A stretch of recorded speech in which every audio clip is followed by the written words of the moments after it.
Hi, everyone. Welcome back to CircuitCast by AI Connects and sponsored by Jape Team.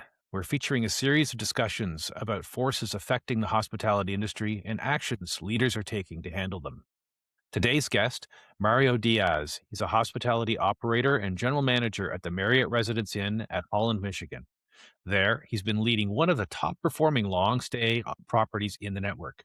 With a background in multi unit operations and leadership roles across Elite Hospitality Group and 6PM Hospitality Partners, Mario specializes in turning underperforming assets into high occupancy, high efficiency operations.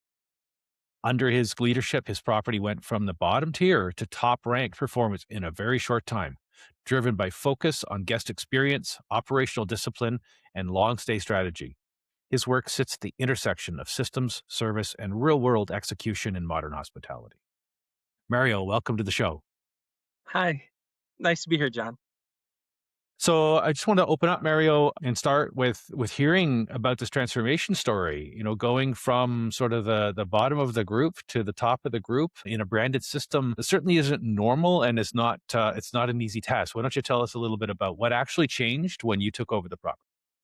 First, like my background is in coaching. So I've been like a high school football coach and track coach and hockey coach for the past like 25 years. So when I come on board, I guess that coaching aspect kind of just kicks in a little bit. And I've had employees always call me coach sometimes, and so that's always kind of funny. But yeah, just coming in and figuring out how to what the culture is, I guess, first and foremost, because bad culture can really hurt a property. And what I tried to bring in was like a culture of yes.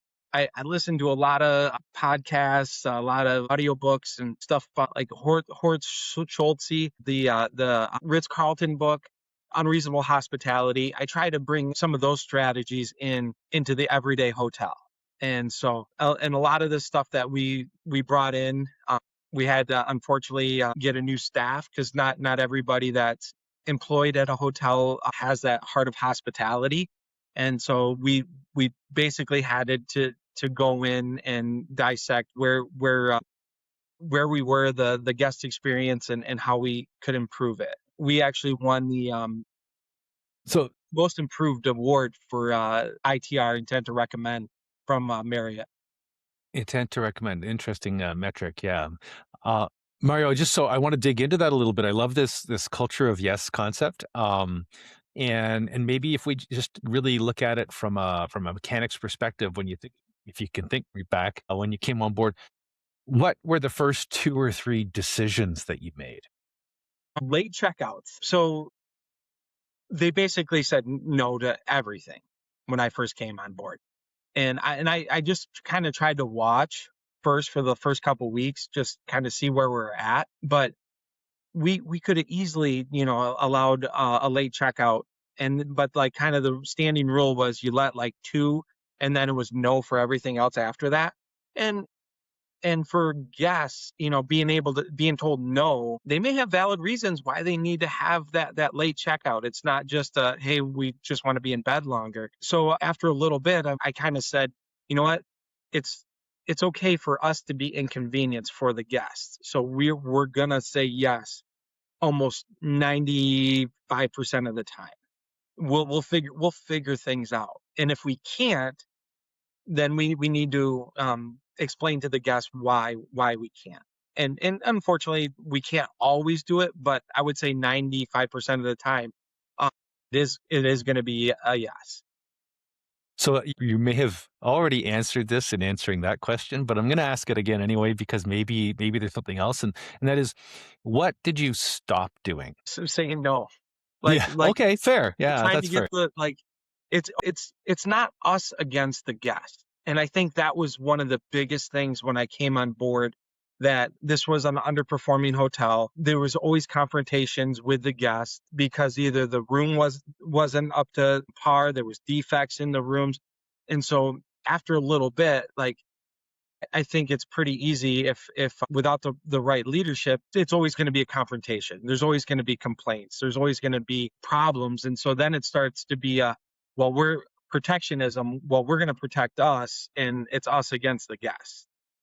Right. And so we So really So really a system correction, right? The Yeah, way the system was sort of set up was yeah, working in the wrong direction, right? correct. And Yeah, then you mentioned along with that was a little bit of, people change as well, right? Or more culture change and perhaps people along the way. yeah, yeah, yeah. So when you think about your hotel now, do you see it as how do you perceive it? Do you see it as a business? Do you think about it as a system? How do you identify? All of the above. Business wise, there's things as a GM that I have to do numbers wise. First and foremost, I have to serve the guests, but I also have to serve our ownership. And that's the one thing that I've been blessed with. I have a great ownership group. These gentlemen are amazing to work for, and they've been able to support me. Also have the vision of the goal of us being the number one residence in the brand. And they do the things that they need to do to support me on those goals. So Yeah, if we look at that for a minute, I mean, you talked about, things that you have to do, right? Systems. What in your mind are the core systems that actually drive performance?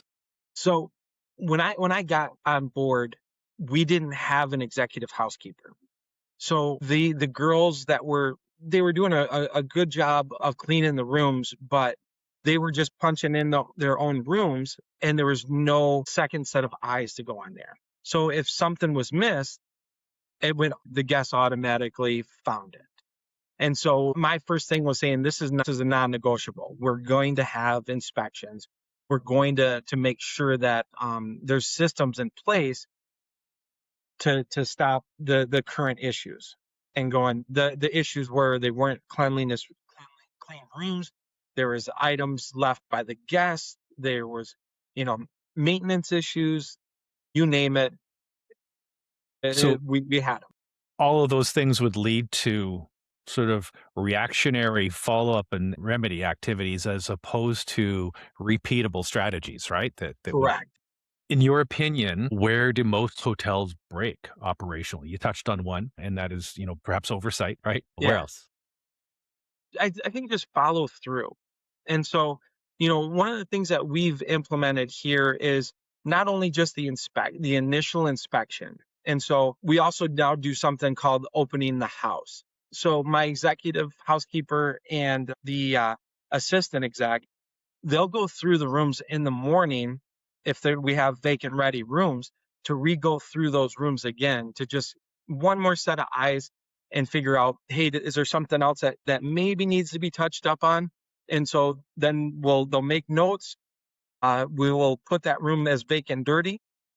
And then when they make their new boards, they can make just a, a small description of what needs to be done. So then the housekeeper knows exactly what needs to be done, and we know, okay, hey, this is probably going to take a quick 10 minutes. So then we just know that this is going to be added on to our day. It's interesting. So really setting up a system, right, to sort of layer over top, and as you say, vacant dirty, but with a description so that the housekeeper isn't going in not knowing what they need to do. They know it's just a little touch up they have to do, and they can be in and out efficiently, right? Yes. Yep. Yeah. Yeah. Um, so in your let's turn that around. What would look like describe a bad system in a hotel, A bad and not system your is, hotel yeah, necessarily. no, no, because um, first and foremost, not caring about the product. I've seen it before where the people just come in, they're not friendly, but there is no system in place. It's just kind of like, okay, whatever it is, we'll figure it out. And like when I came on board, the housekeepers were punching in the rooms. They were the maintenance gentleman who's done a phenomenal job. He's come along with me, going from the worst to the best. Not having PMs in place, or not keeping your PMs trackable. We do all of that stuff online now, and but just not having any systems in place is the worst system. And then there are a fair amount of hotels that just kind of, we'll do that later, and it ultimately hurts the guest experience. Right. So, really, I mean, across the board, industries in general, right, are going to systemize execution because It builds consistency. It builds efficiency, right? We're building something here at Jape Team called Content OS, and it's kind of the same thing, right? The media, the inputs, the processing, and the outputs, these are all sort of predictable, models that reduce staffing friction, frankly, and build consistency in the experience. So hotels are no different, right? Yep. So Mario, you run, a longer stay property. You're running, you mentioned, I think 45-day average stays, which is fundamentally different than what a lot of other properties do. So let's talk a little bit about what that actually changes in how you run your property. How does that impact, say, revenue predictability? So when we're doing revenue, our on the books is huge, because a lot of times if a project for a certain employer is going to be 6 months, we know that these guys are going to be in here for 6 months. So that's a lot of money. And so that revenue, we have to keep those guests happy. Because if we start skipping room service or cleaning the rooms, there's a bad experience at breakfast, those guys can leave, and all of a sudden that 6 month stay turns into a 3 week stay. So Right. with that revenue and those long-term guests, they're so very, very important. Like you literally gold. So, I mean, you touched a little bit on it. I want to dig in a touch here, with that guest experience. I mean, it is a different guest experience for this type of guest, right? If you had to quantify, what's the difference? Can you So really? like at our hotel, they're basically mini little apartments. So some guys, they just want to be left alone. Like we have third shifters, and so sometimes we have to those guys want their rooms cleaned at 8:30 at night, because they leave at 8:30 and then they come back at 7 o'clock in the morning, and they don't want any cleaning done. So sometimes we have to jump through hoops. But going at the end of the day, they're going to pay us $30,000 to stay here during that time. So we always have to do that. If we find out like a guest likes a certain beer, if we don't carry it, we'll figure out with the distributor so we can carry those things. Um, we just try to figure out, hey, if they like a certain breakfast food, maybe we switch it out from our current menu, and we just try really, really hard to make their stays the best possible stays they can, and we So, try to so listen to them. really, almost a more curated stay for those guests than they would normally get, right? Do you think that you have to have more or different systems in place to manage that environment as compared to a shorter stay property? Yes, I believe sometimes, like currently, like we spoke earlier, we're going through a tulip time. So tulip time right now, we are one day stays, 2 day stays. So we'll have 60 guys, 60 people in and out, and we're, as a business, we're really not built for that. We're built for long-term stays. We're gonna have 5 to maybe 15 people in and out. We're servicing rooms, and so having to you know 65 checkouts, and for us, we're like, oh my gosh, that's a lot. So So we're just yeah, let's talk about that. Well, I mean, that's a lot, right? And as you say, you're not built for it. What do you see as the cracks in the system? What are the biggest pain points when you're in this particular short-term mode, really, right? just turning over rooms. It's a lot for our housekeepers. Like yesterday, the housekeepers were working 11 hours, 10 hours, 10, 11 hours. I'm here for 14 hours, 15 hours, which I'm okay with, but it's just one of those ones, we're not built for this. We don't have like the normal double queen beds. We've got ovens in rooms and the refrigerators, but they're mini apartments. And so it does take longer to clean, and we are pet friendly. So if a pet's been in the room, we gotta clean the carpets. There's a lot of different things that we have to do. And so just turning over that many rooms with like 4 or 5 housekeepers is a lot. Yeah, so it's more, under normal operations, you're basically a systems business operating in a hospitality environment, right? But there's less chaos, more predictability, but also more leverage for both you and the guest, right? Yeah. In that relationship. Yeah. So just changing gears, you're under the Marriott brand. Correct. correct? Where and how does the brand actually help, and where does it get in the way? So the systems that Marriott has in place are amazing. Like some of the brand food, the brand coffees, all of this stuff. It kind of takes the guesswork away. I really do love some of the things that Marriott does. But at the same time, going, if we have to have a certain type of coffee or like ketchup, well, if we a guest requests a different type of ketchup, well, I'll still do it, but I've gotten hits on our audits because we're supposed to have a perfect example. We have these bulk creamers. We have guys that are staying with us for 6 months. They like this creamer. And when we had our audit, we got dinged on it, but it's like, hey, our guests love it. So unfortunately, I keep doing it, even though that it's against brand standards. Well, I mean, it's kind of the nature of the beast, right? I mean, brands optimize for consistency, and you, particularly in your environment, are optimizing for outcomes, and that gap, you know, actually presents an opportunity for innovation, right? But it also obviously creates a little bit of friction under the brand, right? Yeah. Yeah. So would Yeah. you say this is the sort of thing that more like an independent property could do more easily than what you can do, right? Typically? Correct. Yeah. Yeah. So I came from a boutique tapestry Hilton property before this.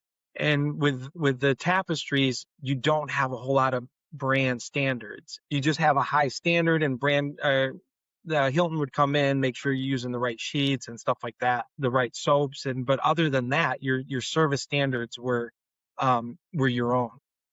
Hmm, interesting. Yeah. I mean, the kind of the nature of the tapestry properties, right? That's what they're Yeah, all about. yeah, Yeah, make them unique. Yeah. Okay, so I think that leads me to, let's talk about automation. And there's no question like a system is a yeah, form of automation, right? And yeah.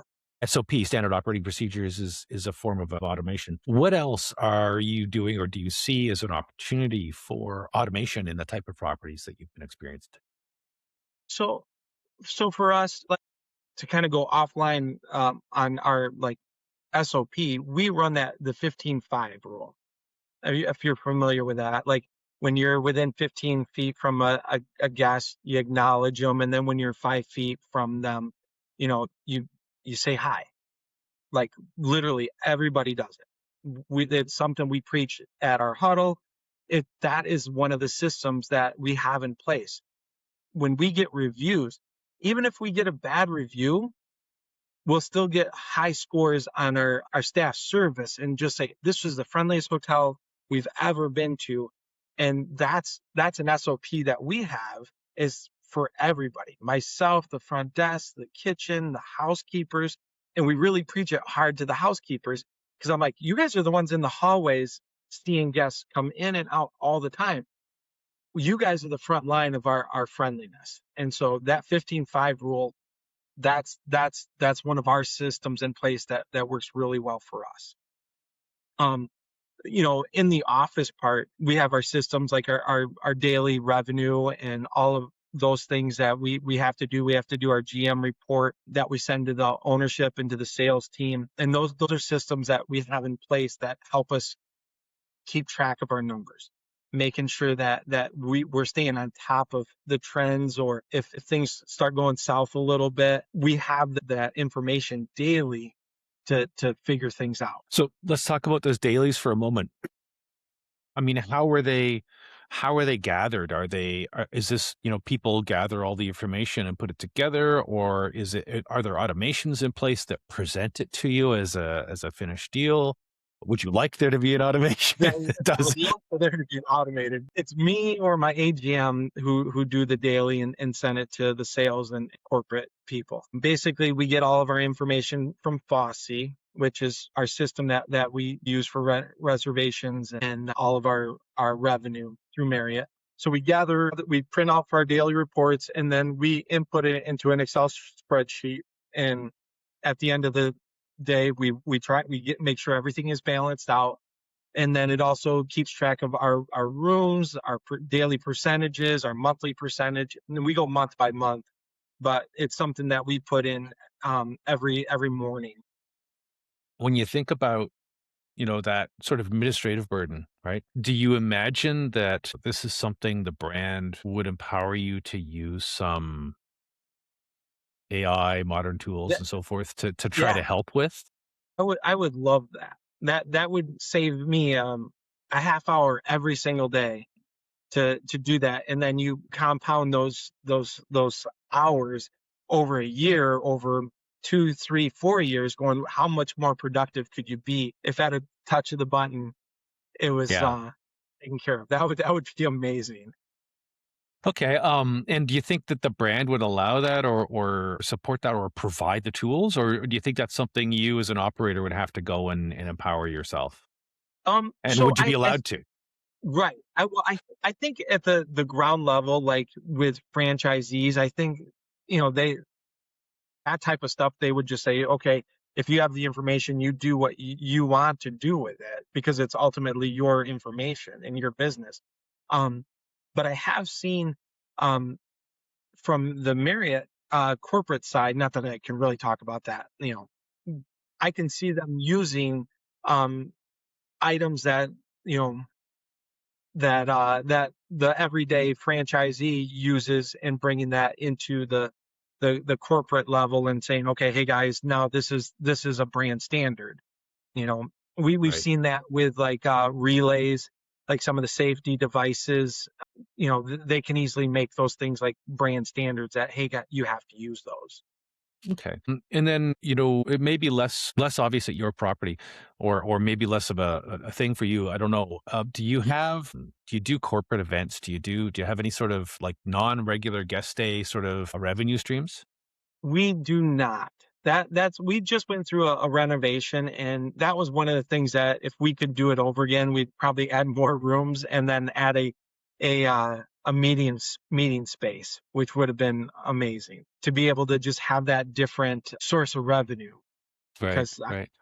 I feel like we host so many business clients that would have been a great asset to have for those business guests.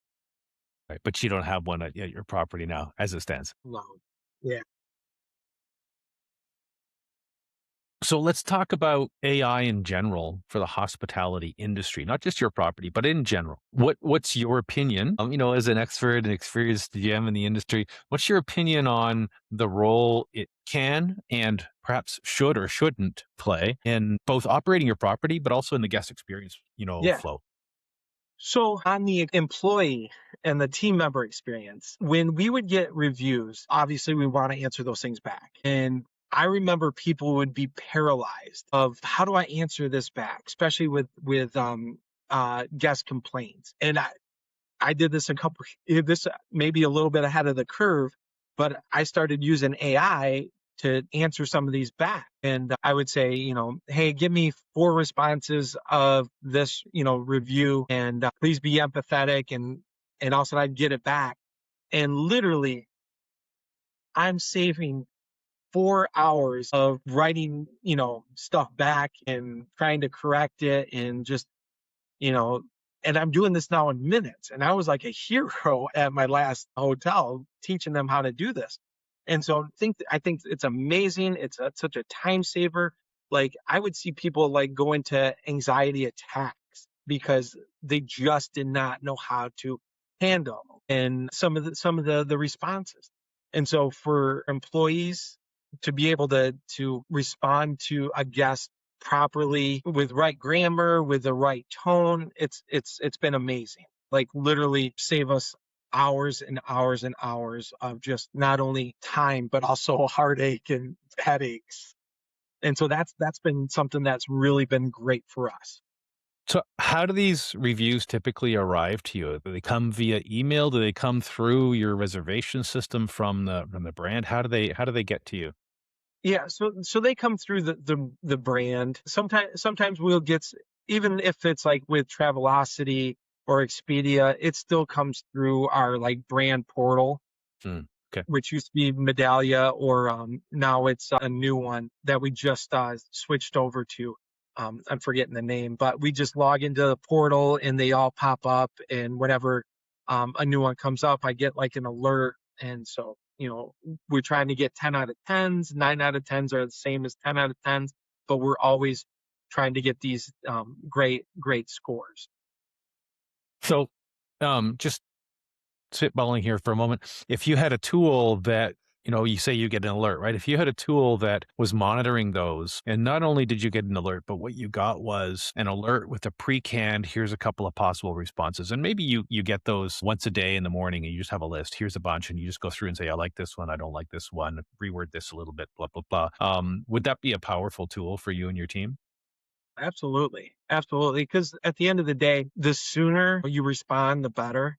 And I have guests as soon as I get it. Sometimes if I'm sitting at my desk, I'm not doing a ton of operation stuff that day. I can answer those back. And sometimes the guest even answers my response back. And just that quick dialogue is, Well, it's part is of the it's better. experience, right? Yeah. Yeah, yeah, interesting. So better to have almost an instant response with hey, here's a guest feedback. Here's a couple of possible responses. You can go this one, or just edit a little bit and say go, rather than having to take it from the portal, feed it into something else, get it to craft the response, cut and paste that back in, Yeah. and go, right? Yeah. Yeah. Exactly.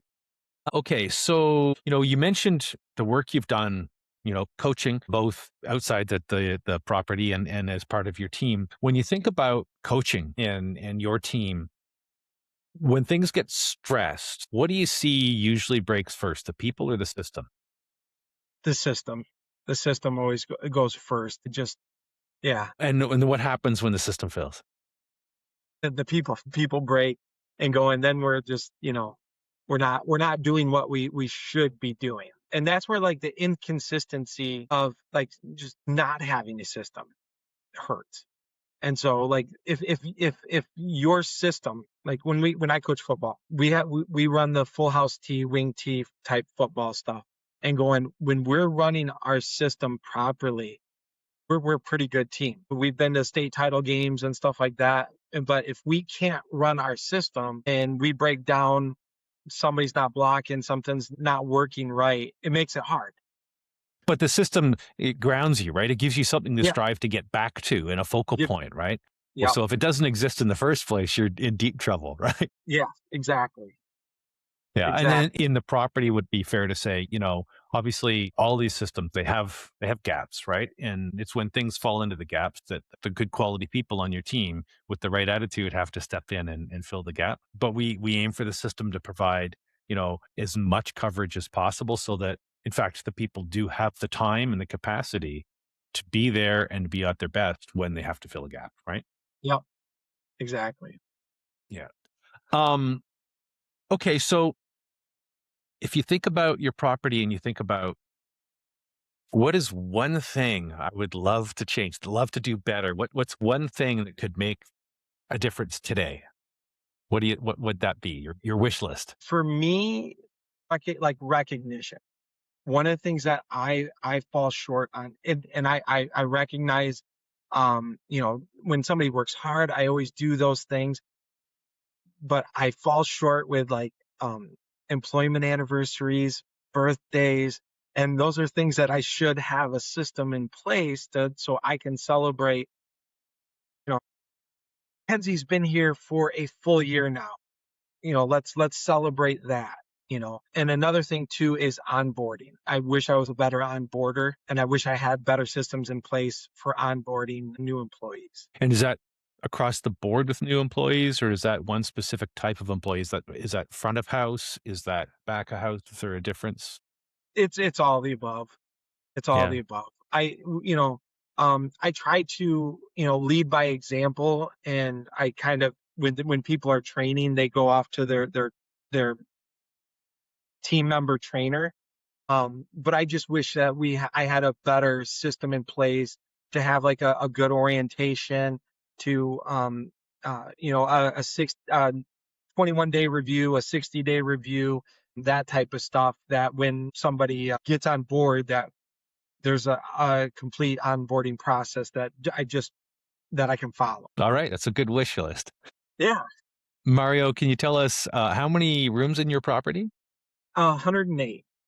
108 rooms, and how big's your team? Uh, Currently, I have about 40 employees. Most of them are part-time employees, like some of our breakfast people, our PA, our front desk. Our front desk, actually, we've got five full-time employees and then two part-time. Okay, and when you think about your property, every property is different, right? Every it's location, team, the facility, whatever it is. What's the special thing? If you want somebody to know something special about the Residence Inn in Holland, Michigan, what is it? It's that culture of yes. We really want and try to focus on being the friendliest property. We know that guests come in, they're spending a couple hundred up to, sometimes $300-400 a night and going, we want to be the friendliest hotel we can be. Hospitality needs to be in our heart. And yeah, we just if you come here, we're gonna say hi. We're gonna ask if there's anything that we can do for you. If we can try to put little gifts in your rooms, we'll try to do that type of stuff. And and that's the theme at our hotel is we want to try to do those extras and be super friendly at also. So these are apartment style rooms, long term stay. You have a kitchenette in the room. Some of them have suites and that sort of thing. Do you have a breakfast offering you provide daily as well? Yep. Yeah. And then Yep. what's in and around the hotel? What's interesting around you? So we're really close to Lake Michigan. We're a big tourist town. Holland's kind of one of those just like small town, medium size. We're a Dutch community. We have like the Tulip Festival that we're currently in.